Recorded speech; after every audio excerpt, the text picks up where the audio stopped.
Salam sukacita di dalam Tuhan kita Yesus Kristus. Umat yang dikasihi Tuhan, kembali kita datang kepada Tuhan di hari kemenangan ini, di hari kenaikan Tuhan Yesus. Marilah kita memuliakan nama Tuhan lewat ibadah kita pada saat ini.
Spesial penuh dengan sukacita ini karena kita akan merayakan hari kemenangan di mana Tuhan Yesus Kristus naik ke surga.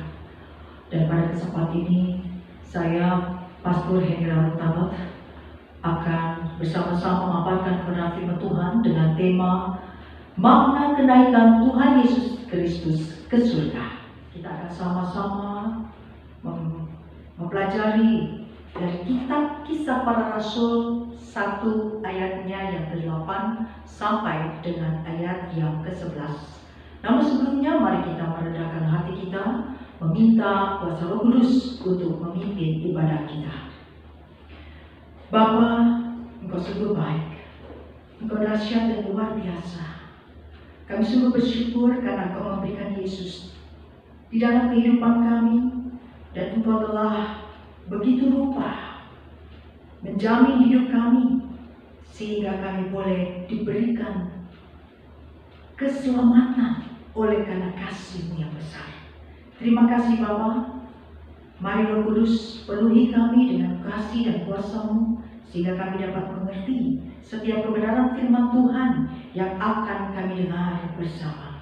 Di dalam nama Yesus kami siap mendengarkan firman-Mu. Haleluya. Amin.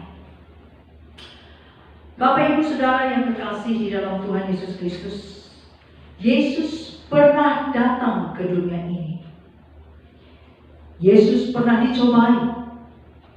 Yesus pernah merasakan bagaimana Dia berjuang dan bertarung untuk mengalahkan kuasa-kuasa kejahatan.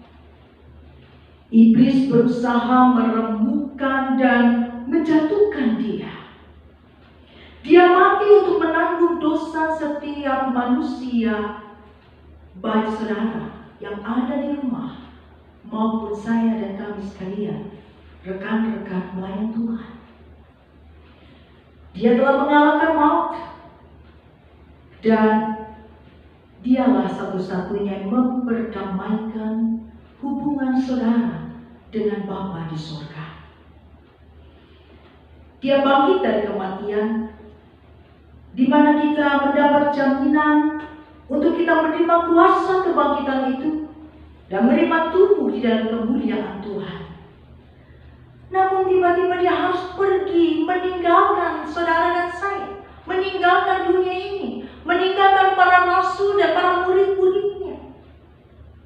Kenapa dia harus pergi? Mengapa dia harus meninggalkan dunia ini? Saudara, kita bisa berpikir dan bisa berangan-angan. Seandainya Tuhan tetap ada di bumi ini, mungkin bumi ini aman. Bumi ini gak ada yang namanya virus corona dengan COVID-19. Mungkin bumi ini penuh dengan kemuliaan Tuhan. Dan tidak ada keributan, peperangan, apalagi antara gereja satu dengan yang lain. Baru-baru saja pelayan Tuhan yang satu merasa lebih benar daripada pelayan yang lain. Pelayan Tuhan yang satu merasa mendengar suara Tuhan. Seandainya Tuhan ada di muka bumi ini, kita langsung bisa bertanya, mana yang benar? Karena Yesus adalah kebenaran itu sendiri. Tetapi Yesus harus pergi dan naik ke surga. Mari kita sama-sama membuka firman Tuhan dari Kisah Para Rasul 1. Dan saya akan membacakan ayatnya yang ke-11. Hai orang Galilea, mengapa engkau melihat seperti ini? Ingatlah, Yesus yang kau lihat diangkat ke surga akan datang dengan cara yang sama kembali ke dalam dunia ini. Saudara, kita dapat dari firman Tuhan bahwa ternyata memang Tuhan Yesus harus naik ke surga. Bukan berarti karena dia ingin melarikan diri dari segala kejahatan di bumi ini. Bukan berarti juga dia sedang menyembunyikan diri dan tidak mau berbuat apa-apa.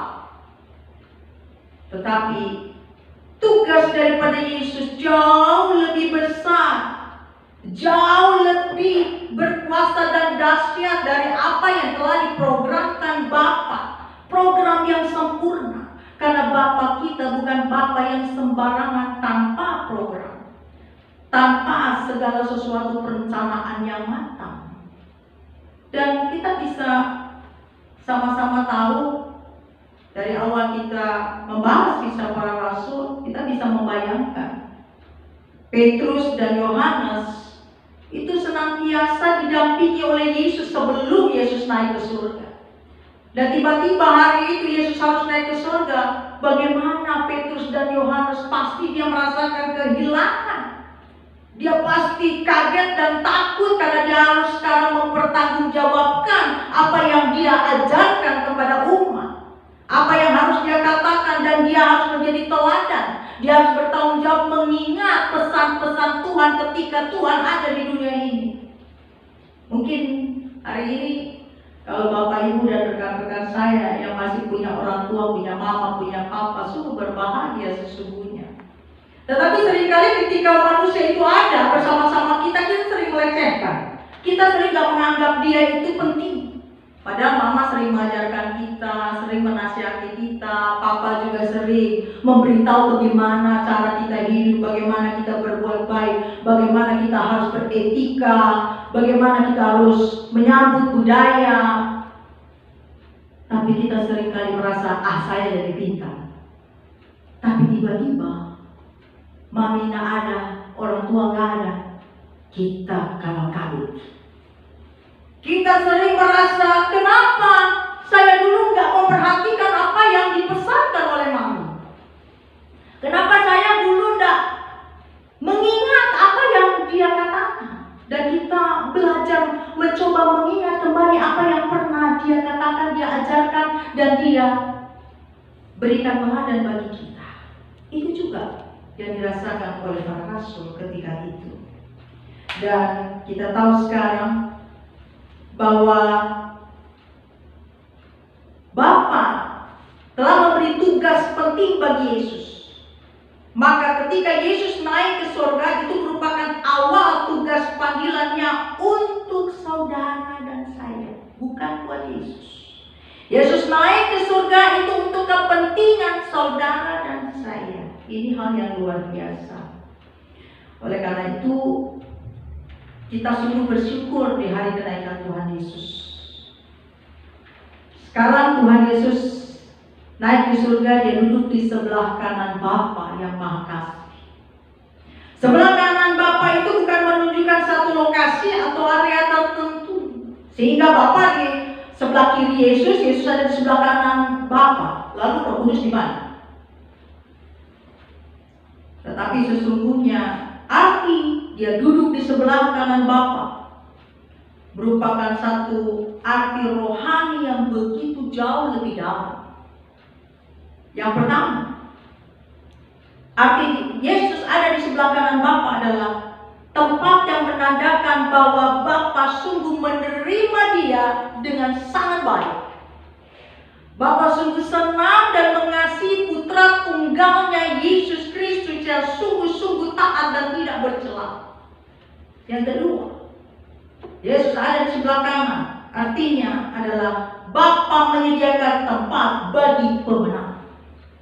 Karena memang Yesus telah bertempur di dalam medan peperangan selama dia di dunia. Yesus pantas diberikan tempat yang luar biasa sebagai pemenang. Dan yang ketiga, bahwa tempat di sebelah kanan berarti Yesus adalah diberikan tempat sebagai penguasa, pemimpin di atas seluruh muka bumi ini. Dan Bapa memberikan kekuatannya, memberikan kuasanya dan mandat yang melampaui apapun di bumi hanya kepada satu-satunya, yaitu Tuhan Yesus Kristus. Kita mau belajar. Kalau begitu makna dia naik ke surga waktu dia telah diberikan tempat yang luar biasa. Apa maknanya? Saya mohon kesediaan Ibu Jerry untuk membacakan bagi kita Kisah Para Rasul 1 ayat yang ke-8.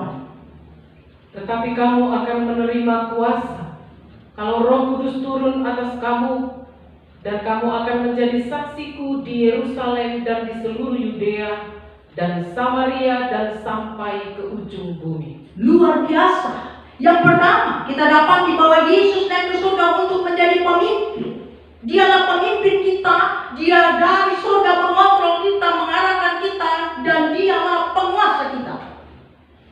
Dia memerintah dari surga sehingga kita harus menjadi saksinya, di mana dia berikan Roh Kudus kepada saudara dan saya. Ini luar biasa. Dia tidak hanya membiarkan setiap kita ayo jadi saksi tanpa bekal, tapi Roh Kudus diberikan kepada setiap saudara dan saya hari ini untuk menjadi saksi Kristus di Yerusalem. Yerusalem itu seringkali diartikan keluarga kita, ya, kepada istri, kepada suami, kepada anak-anak. Jadilah saksi Kristus. Artinya apa? Teladan hidup kita disaksikan oleh istri, teladan hidup kita disaksikan oleh suami. Baik tutur kata kita, istri itu paling sakit kalau dikasarin. Tuh kalau ngomongnya ya kasar nih, rasanya shit gitu ya, kayak pedang gitu. Itu lagi apa? Lagi disabet. Masa mau saksi Kristus begitu? Ya, atau dibentakin. Nah, suami-suami kan karena merasa ini yang belum jadi suami belajar ya. Supaya nanti kalau jadi suami ingat tidak boleh betang-betang istri. Jangan betak-betak anak, keselnya di kantor, keselnya di pelayanan, datang ke rumah, pelampiasannya sama istri sama anak. Oh, bertobat. Jadi Tuhan memerintahkan setiap orang percaya yang mengasihi Tuhan harus menjadi saksi Kristus. melalui sikap kita, melalui tutur kata kita, melalui perbuatan kita. Sungguh-sungguh setiap rumah tangga melihat, menyoroti. Sehingga kalau kita menjadi saksi Kristus, pasti keluarga itu dipakai oleh Tuhan. Penuh damai sejahtera, penuh sukacita. Anak-anak semua pasti memuliakan Tuhan. Anak-anak pasti jadi alat di tangan Tuhan. Lalu ke Yudea. Yudea di mana? Jauh banget, masa kita ke Yudea? Bisa diartikan ke di mana kita berada, di mana kita melayani, di mana kita bekerja. Di situ harus jadi saksi Kristus. Kalau ada yang ngajarin nyolong, ya jangan nyolong. Nggak ada KKN. Ya, semua kita harus menyaksikan cinta kasih Tuhan. Terus ke Samaria, pergi lebih jauh. Ya, dimanapun kita ditempatkan, jadi saksi sampai di ujung bumi. Berarti tidak dikotakkan, tidak terbatas di mana, di ruang atau di waktu tertentu. Tapi dimanapun, kapan saja kita menjadi saksi Kristus. Dan kita dipercaya oleh Tuhan, pasti mampu karena ada Roh Kudus. Bukan karena kekuatan kita, bukan karena kehebatan kita, bukan karena gelar kita, bukan karena jabatan kita atau materi kita. Nah, Bapak Ibu Saudara yang kekasih dalam Tuhan, Tuhan memerintahkan itu adalah amanat. Amanat itu harus dilaksanakan. Ya, kalau tidak dilaksanakan tuh berdosa sekali, betul nggak? Itu amanat yang dari Yesus Kristus sendiri. Berarti bukan pekerjaan pastor-pastor aja, bukan pekerjaan pelayan-pelayan aja, tapi setiap Bapak Ibu yang di rumah, setiap kita yang ada di rumah Tuhan, kita harus jadi saksi Kristus. Kenapa Tuhan memerintahkan kita? Karena Tuhan tidak mau bekerja sendirian. Tuhan perlu saudara, Tuhan perlu saya. Tuhan butuh kita nggak? Enggak, Tuhan nggak butuh kita, tapi Tuhan perlu kita. Tuhan bisa mengerjakan sendiri sesungguhnya, jadi nggak butuh kita. Tapi perlu kita untuk apa? Untuk menjadi modelnya seperti Tuhan. Punya rupa Tuhan untuk menunjukkan pada dunia kita ini berbeda. Kita aja anak-anak dari kerajaan surga, di mana sekarang Yesus terlebih dulu naik di surga itu.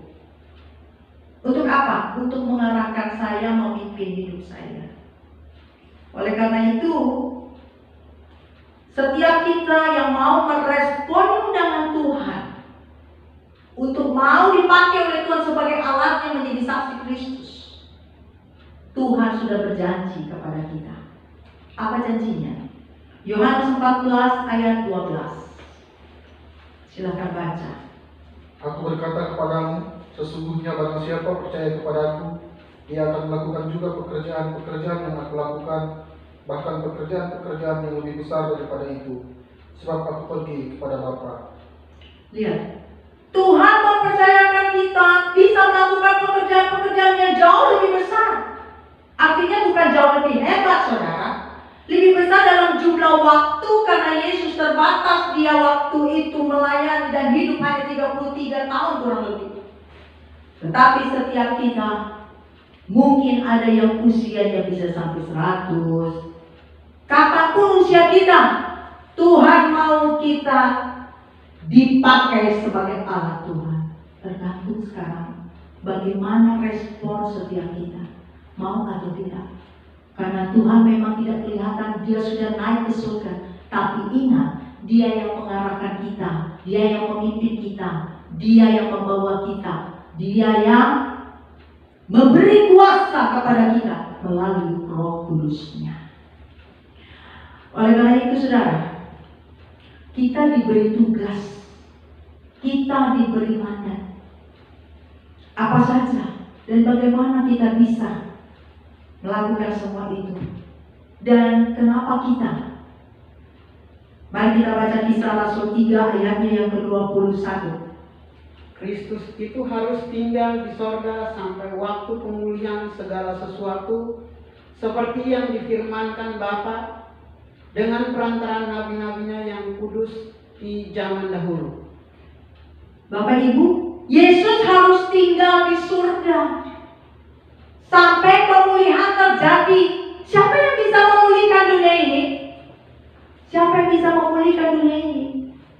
Tuhan pakai saudara, Tuhan pakai saya, Tuhan pakai setiap jiwa yang mengasihi Tuhan untuk memulihkan. Siapa kita? Kita nggak bisa apa-apa. Kita tidak berdaya. Tetapi Roh Kudus yang memberikan kekuatan, kuasa, penghiburan dan kebenaran itu, sehingga kita dimampukan terlebih dahulu untuk takut Tuhan, bertobat dan taat kepada Tuhan. Dan setelah kita dilahirkan kembali dalam Yesus, kita membawa orang banyak untuk memperlihatkan rupa dan gambar Tuhan yang ada pada kita, sehingga mereka pun mengalami kelepasan, mengalami kemerdekaan, dan mereka akhirnya tahu bagaimana hidup kudus. Dimanapun kita bekerja, saudara, itu merupakan ladang yang dari Tuhan. Baik itu di pekerjaan kantor, baik Bapak Ibu sebagai petani, baik Bapak Ibu sebagai supirkah, ya, apapun profesi kita masing-masing, Tuhan ingin setiap talenta, setiap karunia dan kompetensi di dalam kita masing-masing, pergunakan itu untuk kita menjadi berkenan di hati Tuhan, agar kehidupan kita menjadi satu kesaksian yang hidup. Maka ini juga merupakan panggilan dan tugas gereja.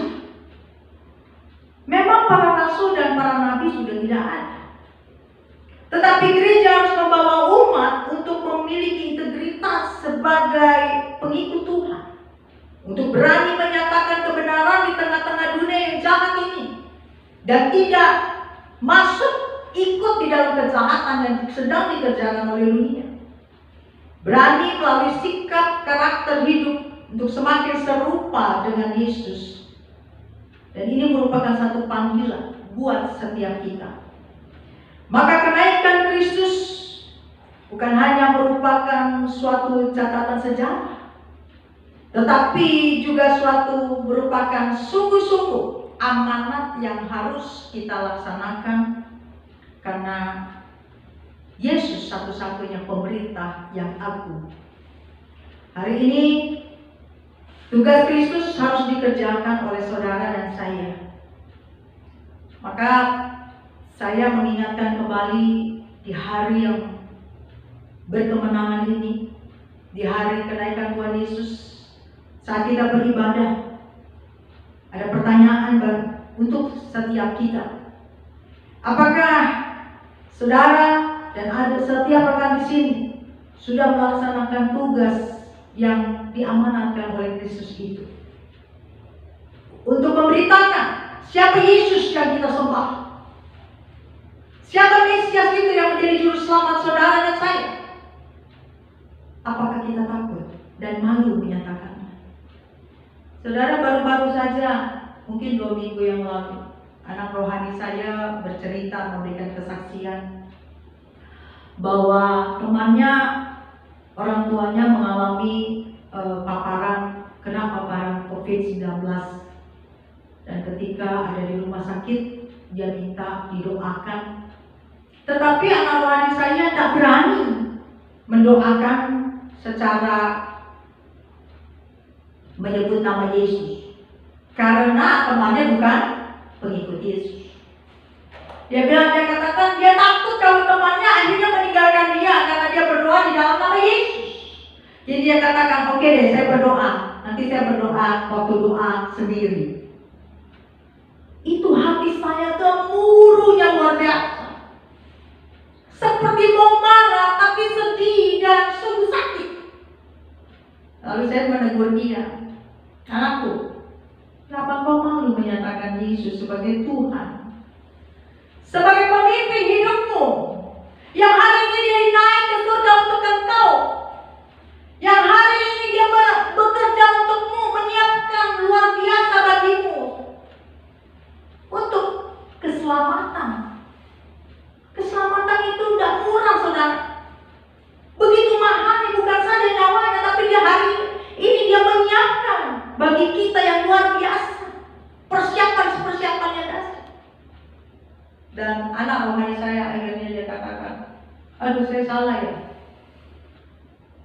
Dan dia baru disadarkan, mengapa saya malu menyatakan Yesus sebagai Tuhan dan Juru Selamat.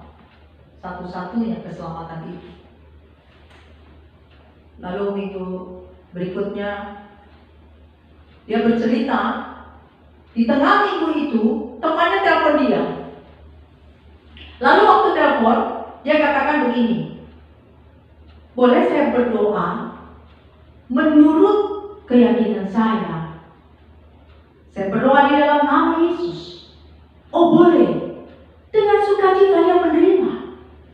Lalu waktu selesai berdoa, dia menangis di tengah-tengah lagi berdoa saja, dia menangis luar biasa. Dan anak hati saya sampai terperangah, bingung. Oh, Tuhan menjamah dia. Saya bilang jangan mencuri kemuliaan Tuhan bukan karena doamu dia menangis, tapi Roh Kudus yang mengerjakan semua. Dan Yesus yang menjamah anak itu, sehingga anak itu mengalami sukacita. Di dalam sukacita itu air mata boleh keluar. Dan apa yang terjadi? Di tengah minggu dia telepon, dia katakan, doamu terus mengiang di telinga saya, terus membuat saya itu berharap kepada Tuhan. Dan saya merasakan bahwa Tuhan itu sayang. Yang engkau sebut Tuhan Yesus itu kok menggetarkan hati saya. Lalu di minggu kemarin, hari Sabtu, ya, malam kita ada PA, paginya dia cerita, Kak, teman saya telepon lagi. Dia katakan, kenapa ya? Kok sampai sekarang doamu itu terus ada di pikiran saya? Terus saya bisa tenang dan lega menerima kepergian ibu saya. Saudara, kita lihat. Kalau kita malu menyatakan Yesus, satu jiwa yang harusnya diselamatkan menjadi terhilang. Tetapi karena kita berani menyatakan bahwa Yesus mencintaimu, Yesus memperhatikanmu, Yesus tidak pernah meninggalkanmu, walaupun dia telah naik ke surga. Dia yang ada di dalam batin setiap manusia, ingin membawa setiap manusia itu dalam kesukacitaan dan keselamatan sempurna dari kasih-Nya. Dan dia baru merasakan dan baru menyadari bahwa memang Tuhan punya kuasa yang tidak terbatas. Puji Tuhan. Coba kita lihat lagi faidah dari Yesus naik ke surga. Yohanes 16 ayat 7 dan 8, silakan dibacakan. Namun benar yang kukatakan ini kepadamu adalah lebih berguna bagi kamu jika aku pergi. Sebab jikalau aku tidak pergi, penghibur itu tidak akan datang kepadamu. Tetapi jikalau aku pergi, aku akan mengutus dia kepadamu. Dan kalau ia datang, ia akan mengesahkan dunia akan dosa, kebenaran, dan penghakiman. Saudara, Yesus tuh tahu kalau dia tinggal di dunia saja, yang cuma kenal dia, yang dapat kebenaran, yang melihat kuasanya mungkin di sekitar Galilea saja. Tapi karena dia pergi ke surga, dia meninggalkan roh penghibur dan roh kebenaran itu, maka saat ini kita beribadah kenaikan Tuhan Yesus. Di Amerika, di USA atau di Eropa juga sedang beribadah hal yang sama. Begitu banyak jutaan manusia mendengar kabar baik ini dan mengalami pertobatan. Maka dia harus naik ke surga. Dan kitalah alat yang dipakai oleh Tuhan. Kita bukan siapa-siapa. Oleh karena itu setiap langkah kita itu Tuhan yang atur. Ada satu buah pujian setiap langkah. Setiap langkahku diatur oleh Tuhan dan tangan kasih-Nya memimpinku di tengah badai dunia menakutkan. Hatiku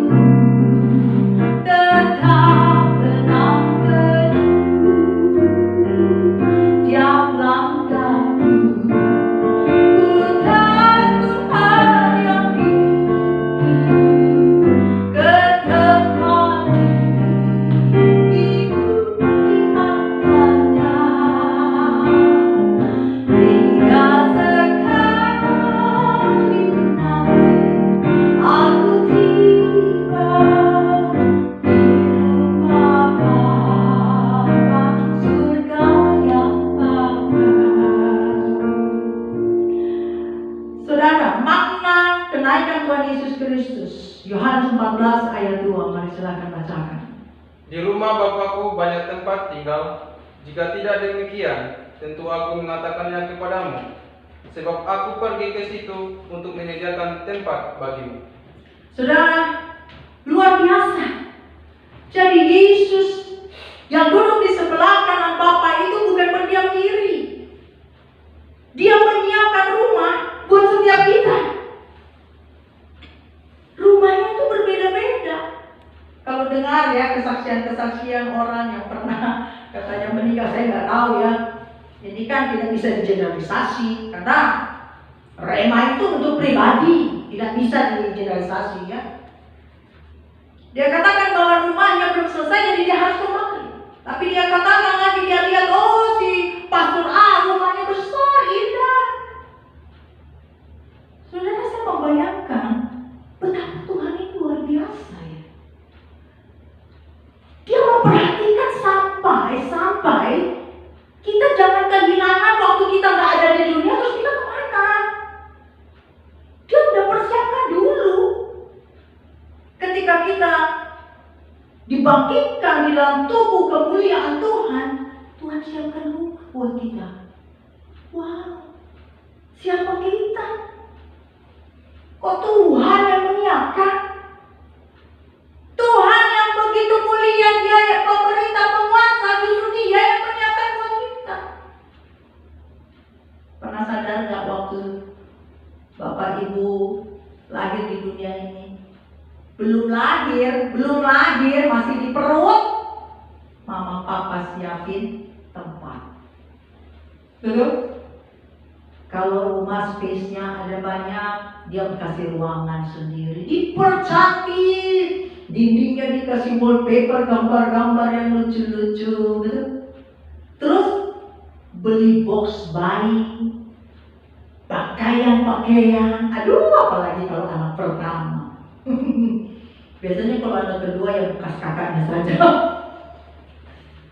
Kasihan enggak ya? Ya, karena penghematan gitu ya. Tapi manusia saja, mama papa kita sudah bisa memikirkan untuk menyiapkan hal yang terbaik bagi anaknya yang akan datang, yang lahir di tengah-tengah mereka menjadi kesukaan. Begitulah rasanya lebih lagi Tuhan Yesus sebagai Bapa kita. Dia ingin menyambut kita dengan sukacita. Oleh karenanya kita harus menang, saudara. Kita tak bisa santai-santai. Amanat agung Tuhan harus kita laksanakan. Dan Tuhan di sana juga tidak pernah bersantai. Ada satu bapak, ini ilustrasi ya. Ditanya oleh orang, Pak, Bapak ini kerja keras luar biasa, siang malam mengumpulkan uang ya, tapi kok Bapak hidupnya sederhana sekali. Rumah biasa-biasa, mobil juga mobil tua, justru uangnya itu diberikan kemana? Ke panti-panti jompo, ke panti-panti asuhan, ya. Dia kasih ke orang-orang yang susah, yang miskin, ke umat-umat yang membutuhkan. Lalu orang ini tanya begini, Bapak cari duit begitu berat, tapi Bapak kok gak senang duit ya? Bapak gak senang rumah mewah? Lalu dia bilang apa? Siapa bilang? Kata Bapak itu, siapa bilang? Saya justru saking senangnya rumah gede, mobil yang mewah, maka saya kerja keras kumpulin duit. Loh, buktinya Bapak bagi-bagi. Itu saya bagi-bagi, saya sedang apa? Sedang apa? Sedang membeli rumah, menyiapkan rumah yang gede banget. Di mana? Bukan di sini, nanti di sana. Di mana Tuhan ada, di situ saya ada. Ini luar biasa ya. Ilustrasi ini mengingatkan kita, betul nanti kalau kita pulang, waktu kita kerja keras ngumpulin duit, nggak ada satupun yang dibawa. Betul? kecuali keong bawa rumahnya. Ya kan? Kita nggak bisa bawa rumah kita, nggak bisa bawa mobil kita, nggak bisa bawa segala sesuatu kekayaan kita. Oleh karena itu, Bapak ini luar biasa punya satu pemikiran yang dahsyat. Dan kita belajar bahwa apa yang kita kerjakan hari ini sesungguhnya itu dari surga, untuk surga, dan untuk menyiapkan segala sesuatu untuk kita sendiri. Apapun yang kita kerjakan itu sedang disiapkan untuk kita. Jadi kalau kita kerjakan yang luar biasa, yang baik untuk kerajaan surga, ya itulah untuk kita. Yohanes 14 itu ayat yang ketiga. Dan apabila aku telah pergi ke situ dan telah menyediakan tempat bagimu, aku akan datang kembali dan membawa kamu ke tempatku, supaya di tempat di mana aku berada, kamu pun berada. Coba, saudara, pernah sadar nggak? Tuhan kita ini Tuhan yang spesial. Nggak ada Tuhan yang lain. Dia Tuhan, Dia penguasa, Dia pemerintah, tapi mau turun ke dunia. Dia tahu perasaan ketika kita sedang menderita. Dia tahu bagaimana ketika dia melawan kejahatan, bagaimana ketika dia dicobai.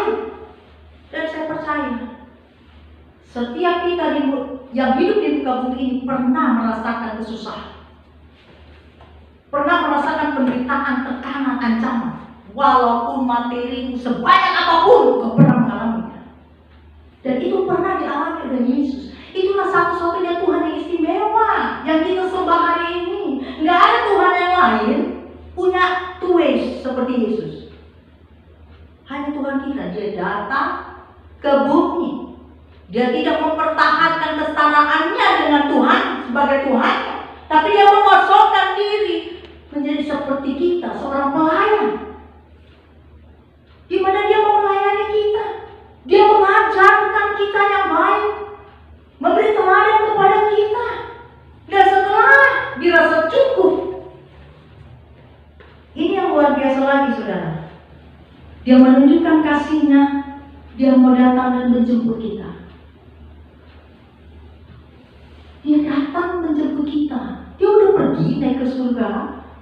Tapi waktu kita selesai dan dikatakan bahwa saya berharap di setiap Bapak Ibu yang di rumah, yang mendengar, yang beribadah bersama kami, bersama rekan-rekan.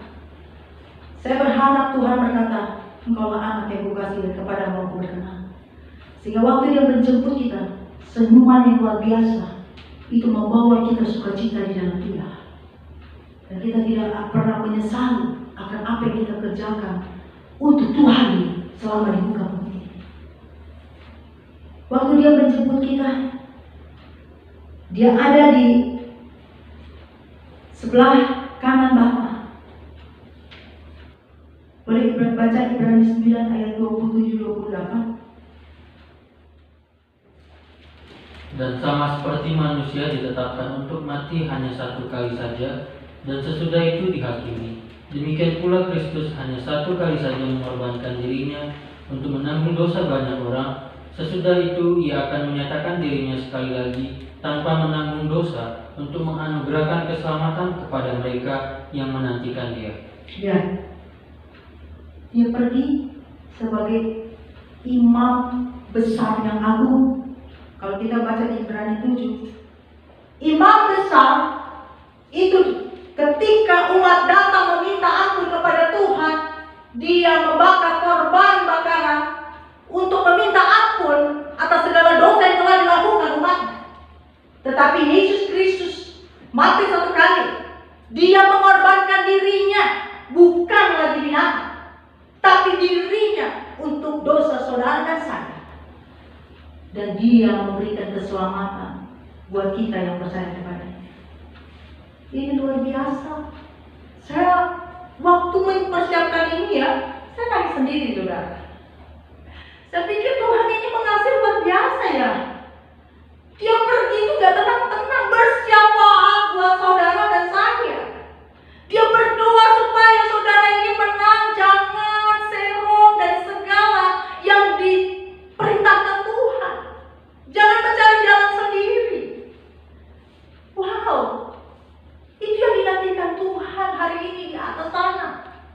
supaya saudara menerima keselamatan itu. Dan saudara lihat di ayat yang keempat, ini membuat saya sampai, padahal kita sering baca ayat ini ya. Tapi waktu saya baca ini dikatakan, dan kemana aku pergi kamu tahu jalan ke situ. Kalau Tuhan Yesus nggak turun, dia nggak naik ke surga, kita nggak tahu jalannya, saudara. Mungkin kita waktu jantung kita jantung berhenti, nafas kita stop, tidak lagi kita bisa bernafas, kita bingung kemana, roh kita, jiwa kita kemana.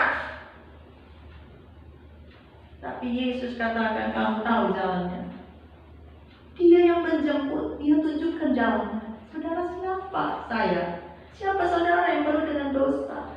Di mana Yesus sendiri Tuhan yang memberikan nafas kehidupan, yang menciptakan saudara dan saya yang di tempat yang begitu ajaib, sehingga kita menjadi manusia yang dipercaya oleh Tuhan, yang dinantikan Tuhan, yang mau dipakai oleh Tuhan. Itu mau menjemput dan dikatakan bahwa kamu tahu jalannya. Tapi hari ini pertanyaan saya buat saudara. Di ayat ini katakan ada dua jenis. Apakah saudara dan rekan-rekan ini seperti Thomas atau Filipus? Thomas takut karena dia nggak tahu jalan. Thomas khawatir kalau dia nggak nyampe di surga.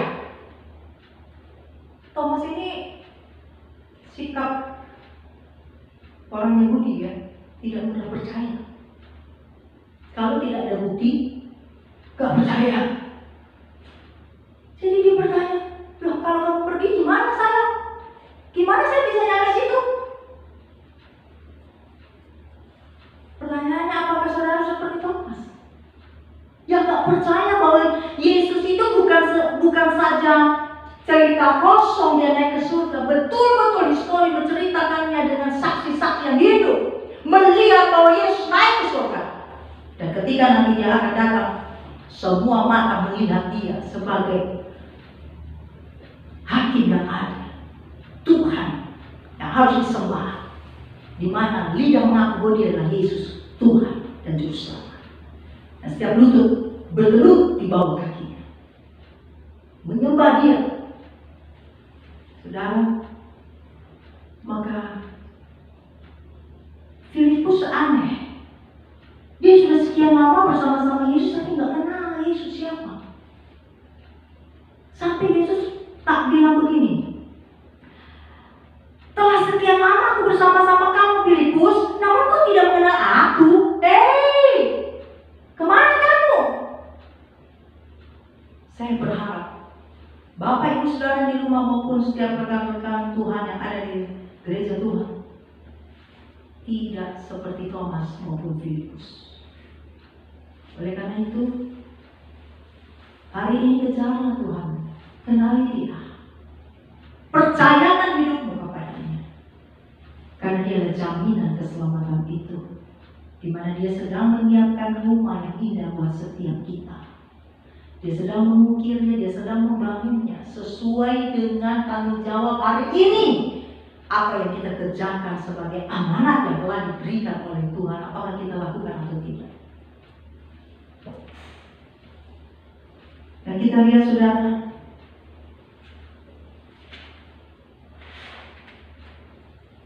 kalau begitu kita diingatkan Tuhan makna daripada yang ketiga. Tadi makna kenaikan Tuhan Yesus adalah kita sedang disiapkan rumah yang indah. Yang ketiga, makna kenaikan Tuhan Yesus mengartikan bahwa Yesuslah yang punya surga. Yesus sendiri itulah surga. Oleh karena itu ketika kita mendapatkan Yesus pribadi yang agung itu, sukacita kita selalu penuh walaupun terhimpit oleh masalah yang begitu besar. Damai sejahtera kita tidak pernah dicuri oleh siapapun, sehingga kita tetap tinggal tenang di dalam Tuhan, karena kita yakin bahwa berkat Tuhan yang terbesar itu bukan di sini, di mana? Di surga. Boleh baca Efesus 1 ayat yang ketiga. Terpujilah Bapa Tuhan kita Yesus Kristus, yang dalam Yesus Kristus telah mengaruniakan kepada kita segala berkat rohani di dalam surga. Haleluya. Berkat rohani ada di dalam surga. Maka hari ini apapun masalah yang kita hadapi, sesungguhnya Tuhan sedang memberkati rohani kita. Tuhan sedang memberkati rohani kita, sedang mempertumbuhkan, sedang menyirami, sedang memberikan gizi yang baik kepada rohani kita, sehingga kita boleh bertumbuh, mencari Dia, mengenal Dia, bertobat, hidup di dalam Dia, dan kita dipimpin oleh Roh Kudus, sehingga kita bisa sebagai sahabat Tuhan yang siap dipakai oleh Dia. Amin, saudara. Kalau begitu hari ini, apa yang harus kita kerjakan untuk kita bisa juga menyambut Tuhan yang sedang di surga? Kolose 3 ayat 1 sampai dengan ayat yang kedua.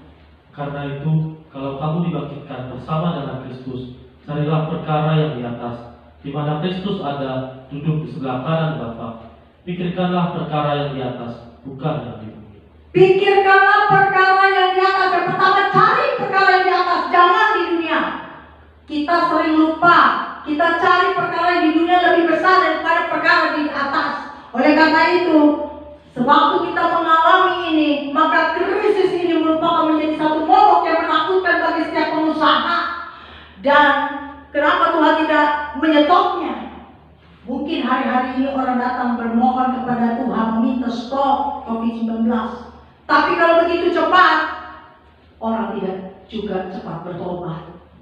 Akan kembali lagi kepada natur dia, kepada kepribadiannya yang menganggap bahwa dia punya segala sesuatu, dia cukup dengan segala hartanya, dia bahagia dengan segala jabatan kekayaannya, materi yang berlimpah-limpah. Akhirnya tujuan Tuhan datang. Tapi melalui segala yang dialami, Tuhan katakan, cari perkara yang di atas, lalu pikirkan perkara yang di atas. Cari dan pikirkan. Jangan kita cari-cari duit, pikirkan semua tentang dunia, kenikmatan. Tuhan bilang stop. Hari ini kita kerjakan. Cari perkara di atas, pikirkan perkara di atas, bukan di bumi. Kolose 3 ayat 3 dan 4. Sebab kamu telah mati dan hidupmu tersembunyi bersama dengan Kristus di dalam Bapa. Apabila Kristus yang adalah hidup kita menyatakan diri kelak, kamu pun akan menyatakan diri bersama dengan Dia dalam kemuliaan. Lihat, kita telah mati. Yohanes bilang, hidupku bukan aku lagi, tapi Kristus di dalam aku. Ini satu tugas yang sangat berat, bukan gampang. Kristus hidup di dalam kita, kitanya suruh mati. Ini tidak mudah. Tetapi telah kita dengar tadi, kita mati di dalam Kristus. Berarti segala tujuan hidup kita, segala rencana hidup kita, semua apa yang kita kerjakan harus kita kerjakan dari Tuhan, oleh karena perintah Tuhan, untuk Tuhan, dan dipersembahkan untuk menyenangkan Tuhan, bukan untuk kepentingan kita, bukan untuk hawa nafsu kita, bukan untuk kebanggaan diri kita. Kita bukan siapa-siapa. Oleh karenanya, saudara, jangan menjual nama Yesus. Kita harus memuliakan Tuhan Yesus. Jangan menjual oleh karena jodoh. Jangan menjual nama Yesus karena jabatan. Jangan menjual nama Yesus karena karir kita, karena masa depan kita yang dijanjikan yang luar biasa. Ingat, apapun yang dijanjikan dunia hanyalah sementara dan fana. Tetapi janji daripada Yesus Kristus, itulah kekekalan yang memberikan hidup kepada saudara dan saya. Di dalam Yohanes 14 ayat 6, ini kata-kata yang luar biasa. Sebelum saya mengakhiri, kata Yesus padanya, akulah jalan dan kebenaran dan hidup. Tidak ada seorang pun yang datang kepada Bapa kalau tidak melalui aku. Saudara, mengapa dia katakan akulah jalan? Biasanya orang yang ada di timur itu mencari jalan melalui agama. Dia pikir lewat agama dia tahu dapat jalan bagaimana menuju surga. Kita semua tujuannya ke surga kan? Ada yang lain nggak? Nah, orang di timur mencari jalan itu melalui agama. Tapi orang yang di barat, mereka itu luar biasa di mana? Logika, pintar, pemikir yang luar biasa. Maka filosofi itu keluar dari barat.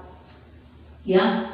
Nah, Yesus mau berkata bahwa melalui agama, melalui kebenaran, sehingga bertanya mau cari kebenaran itu sampai orangnya mati nggak dapat, saudara. Filsuf mana yang bisa dapat? Akhirnya give up, meninggal dia. Belum dapat kebenaran itu, meninggal. Terus nanti udah ada pengetahuan berikutnya, ada filosofi yang baru, dinyatakan bahwa filosofinya salah. Pengetahuannya tidak kompeten, tidak bisa diuji, betul? Maka tidak paten. Maka Yesus katakan, akulah jalan itu, bukan melalui agama. Maka Yesuslah jalan. Maka kalau orang mau hidup, menemukan hidup, mendapatkan kehidupan di surga, kekekalan itu, dialah jalannya, bukan melalui agama. Dialah sang kebenaran itu. Tidak usah cari di tempat lain, tidak usah cari melalui pengetahuan, tetapi kita harus mengetahui banyak tentang Yesus. Maka buku ini adalah buku yang paling tinggi dari buku-buku lain. Tidak ada yang mengalahkan buku pengetahuan manapun dan kitab suci. Inilah kebenaran itu sendiri. Maka kalau kita mau mendapatkan kehidupan, dialah jalannya. Carilah Yesus, karena dialah jalan, dialah kebenaran. Maka saudara, Yesus yang punya surga, Yesus yang adalah surga. Maka kalau kita mendapatkan Dia, karena Dia jalan, Dia kebenaran, maka kita punya rupanya Yesus dalam kita. Waktu kita nggak ada di bumi, lalu kita dijemput, maka tidak ada yang bisa nyetopin. Betul nggak? Nggak ada malaikat, stop dulu, mau kemana? Betul? Karena Yesus sendiri ada di dalam kita, Dia yang menjemput kita, Dia yang memberi jalan ke sana, dan kita sampai di sana dengan luar biasa bersukacita di dalam Yesus. Itulah keselamatan dan kemenangan kita bersorak-sorai di dalam Yesus. Amin. Haleluya. Inilah hari kemenangan itu. Akhirnya saudara, apa yang harus kita kerjakan? Wahyu 14 ayat 12 sampai dengan 13 berkata, yang penting di sini ialah ketekunan orang-orang kudus yang menuruti perintah Tuhan dan iman kepada Yesus. Dan aku mendengar suara dari sorga berkata, tuliskan, berbahagialah orang-orang mati yang mati dalam Tuhan sejak sekarang ini. Sungguh, kata Roh, supaya mereka boleh beristirahat dari jerih lelah mereka, karena segala perbuatan mereka menyertai mereka. Haleluya. Ingat, yang terpenting bertekun. Bertekun itu artinya tidak cepat patah semangat. Terus melakukan, terus mengejar Tuhan itu. Apa maunya Tuhan, sampai menemukan keinginan Tuhan, hati Tuhan, sampai mengerti pikiran Tuhan. Dan kita boleh bekerja sama, bergandengan dengan Tuhan, dipasang oleh Tuhan sendiri, sehingga kita berjalan selalu berdampingan dengan Tuhan, dengan kekuatan dan kuasa dari Roh Kudus yang diberikan kepada saudara dan saya. Hiduplah di dalam kebenaran. Untuk kita hidup di dalam kekudusan menjadi teladan, yaitu melalui taat kepada perintah Tuhan sendiri. Jangan lalai apa yang Dia minta. Jangan kita lupa apa yang telah kita nasarkan kepadanya. Walaupun kita rugi, kerjakan untuk Tuhan. Lalu berlakilah untuk kita senantiasa berbuat baik. Bukan karena perbuatan baik kita diselamatkan. Sekali lagi, bukan karena perbuatan baik kita diselamatkan. Tetapi kita harus berbuat baik karena perbuatan baik itu telah disediakan oleh Tuhan bagi setiap kita yang percaya kepadanya. Maka dengan kepekaan kita mendapatkan Tuhan, kita tahu mana yang baik, mana yang sempurna itu, mana yang berkenan di hati Tuhan, dan kita kerjakan sesuai dengan kehendak Tuhan. Tunjukkanlah kasih, tunjukkanlah kesetiaan, tunjukkanlah kebaikan. Jadilah saksi Kristus dimanapun kita ada dan selama kita hidup. Amin. Mari kita berdoa. Bapa, kami sungguh bersyukur. Sekali lagi Tuhan, tak henti-hentinya kami mengucap syukur untuk Yesus Kristus Tuhan kami, yang mau mati, yang bangkit bagi kami, dan naik ke surga menyiapkan yang luar biasa bagi setiap kami yang sungguh setia kepadanya. Sehingga kami disiapkan tempat yang nyaman, yang luar biasa, di mana di sana tidak ada sakit penyakit, di sana tidak ada ketakutan, di sana penuh dengan ketenangan, kesejukan, sukacita, damai sejahtera bersama Engkau merupakan kemuliaan yang luar biasa Tuhan Yesus.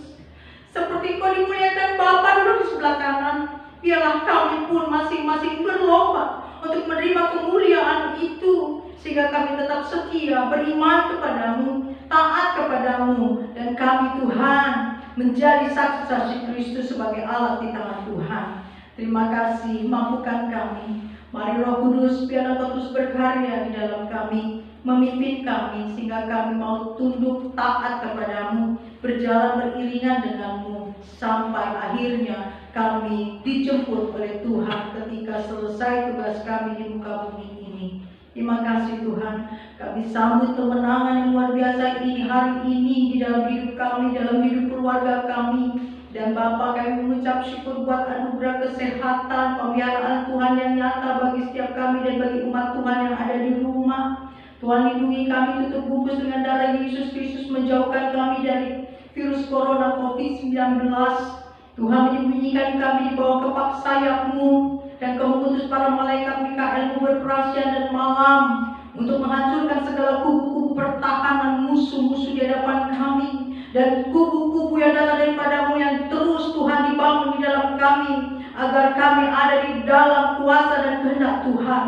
Terima kasih Bapa, diberkatilah Kota Sulut, pemerintahan yang ada, Bapak Gubernur, Wakil, dan seluruh pemerintahan, agar mereka memberikan hikmat bagaimana menangani COVID-19 dan juga mempergunakan dana yang ada dengan bijaksana, dengan hikmat yang datang dari Tuhan, sehingga kesejahteraan dari masyarakat ini sungguh-sungguh Tuhan dapat dirasakan di Sulut ini. Engkau lindungi Sulut dengan kuasa darah Yesus. Demikian juga pemerintahan pusat Tuhan, biarlah Engkau menolong. Tuhan, singkapkan Tuhan apa yang sedang dikerjakan. Jikalau tidak berkenan, kiranya Tuhan yang membuka, sehingga dapat diperbaiki seluruhnya Tuhan, setiap jajaran yang ada.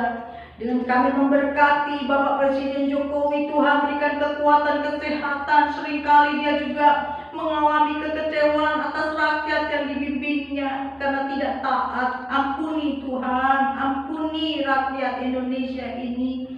Biarlah Tuhan berikan kegentaran, roh takut akan Engkau, agar setiap rakyat Tuhan boleh tunduk taat kepada pemerintah yang adalah abdinya Tuhan. Biarlah Tuhan berkati juga keluarga dari Bapak Presiden, Tuhan, anak, cucu, mantu, di dalam nama Yesus Kristus. Terima kasih Tuhan, kami serahkan seluruh bangsa ini ke dalam tangan-Mu. Apapun program-program yang sedang dirancangkan, kiranya Tuhanlah yang berkehendak yang jadi. Terima kasih Bapak, kami serahkan kehidupan kami abdi-Mu juga menyerahkan umat Tuhan yang bersama-sama kami beribadah saat ini. Damai sejahtera Tuhan Engkau tinggalkan bagi mereka, sukacita Tuhan terus mengalir di hati mereka, sehingga jiwa mereka bersorak-sorai dan tubuh mereka tenang di dalam dekapan Tuhan yang penuh cinta dan kasih. Di dalam nama Yesus kami berdoa dan mengucap syukur. Haleluya. Amin. Bapak Ibu, Saudara, sebelum kita menerima berkat Tuhan, marilah kita memuji kembali setiap langkahku untuk mengakhiri ibadah kenaikan Tuhan Yesus Kristus.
Ibu Saudara kembali berdiri dan arahkan hatimu, angkatlah kedua tanganmu dan terimalah berkat Tuhan. Tuhan memberkati engkau dan melindungi engkau. Tuhan menyinari engkau dengan wajah-Nya dan memberikan engkau kasih karunia. Tuhan menghadapkan wajah-Nya kepadamu dan memberikan engkau damai sejahtera dari hari ini sampai Yesus datang kali yang kedua, menjemput setiap kita di awan-awan yang permai sebagai mempelai-mempelainya. Haleluya. Amin. Shalom Bapak Ibu Saudara yang di rumah. Saya Pastor Hemi Narutama mengucapkan terima kasih karena setiap Bapak Ibu telah beribadah bersama kami, dan saya ucapkan selamat hari kenaikan Tuhan Yesus Kristus. Ikuti kembali ibadah kita di hari Minggu. Shalom, Sola Gracia. Tuhan Yesus memberkati.